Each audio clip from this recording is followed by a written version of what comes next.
अमेरिकेच्या पूर्व भागाला हिमवादळानं जोरदार तडाखा दिलाय, त्यामुळे इथलं जनजीवन विस्कळीत झालंय। न्यूयॉर्कमध्ये पूर्णपणे बर्फाची चादर पसरलेली पाहायला मिळते।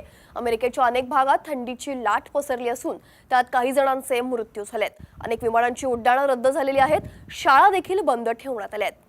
आपण स्नोफॉलची दृश्य इथे पाहू शकतोय, किती मोठ्या प्रमाणात हिमवादळ आलेलं आहे। संपूर्ण घरांवर जे आहे बर्फाची चादर पसरली। एकूणच जर आपण पाहिलं, अंदाज लावला तर जनजीवन अक्षरशः विस्कळीत झालंय।